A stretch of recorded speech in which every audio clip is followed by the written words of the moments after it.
Okwezi oku kukatongozi bw'omwaka gwa 2017 nakigendererwa cyo kongera okujanjaza omuranga gw'okurinda eby'obuhangwa okwetooroora ensi yoona. Okubyara emiti, okwecuma, kurabira omu kurundaana kasasiro omu miringo ehikire hamwe n'okwegyesa abatuura niyo nshonga nkuru y'ebembezi bw'omwaka ogu. Sovoro abantu tubarikumanya ngu ebibarikukora nibisiisa obuhangwa bwaitu tokukimanya. Ekyokubanza nokubanza kubeegyesa bakamanya, bamara kumanya ngu wagira eki wakora oti obuhangwa bwaitu nibusiisikara nibahinduraho. Eryokureeba okutwakwasa kukuuma ensi yiitu ninga eki bakweta acid twagikozesa tuta okutagishiisha. Obutagishiisha n'okureeba ngu tutwatema miti kandi twabyara emiti, ekyo ninga twena nitukimanya. Ekyakabiri n'okureeba ebintu nk'ebi twaguma ntubiihaho ninga ntura omuringo ogu twakwasa kugaruka tukabikozesa ng'okora okutukozesa eki okutukozire eki kandi okutakukikozesa. Okurugiirira hari Dr. Israel Chikaji omukugu omu kubyara ebibira buri mwaka buri munyayuganda nayetenga kubyara emiti 11 eby'obuhangwa byaza kugaruka omu nteeko. The people who are involved in actually cutting the trees. Who is cutting the trees? They are the local people down there. Not you who is in town, no, the people who are down there.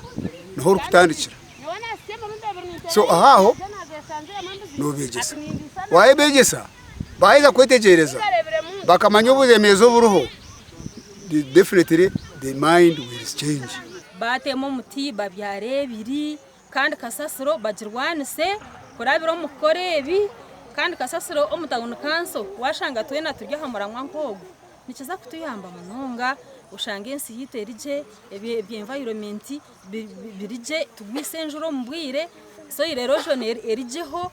Oguhona nagira ngu abatuura nibetenga kushomesebwa hamwe n'enkwatanisa y'abebembezi b'ebyanga. Actually, I think the most effective part of government that would implement this program the local government. Local government kutandika na LCs. Ntubasa kutunga emiti kuruga herarwe hona konka kugibyara kandi ekagaruka ekaba protected ekabaho. Ntweza participation ya local government starting with LCs. Nko muringo gumwe gwo kukuza okwezi oku abatuura ba Rwentojo batungire emiti yo kubyara okurwa mu Flowers Town Foundation. Kuba emiti ntigiihame embaho zo kwombekyesa, emiti ntigiihame embaho tugiguza, emiti neerinda obuhangwa bw'ensi.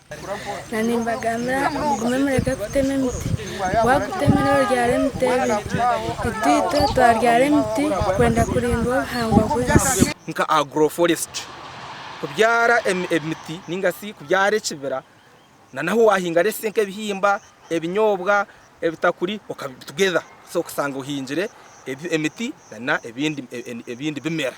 Buri mwaka mu kwezi kwa kana amahanga gakurenga 109 hamwe n'abantu bari kuhingura mu biliyoni 1 nibakwatanisiza hamwe okujanjaza engeri y'okurinda eby'obuhangwa okwetooroora ensi yoona.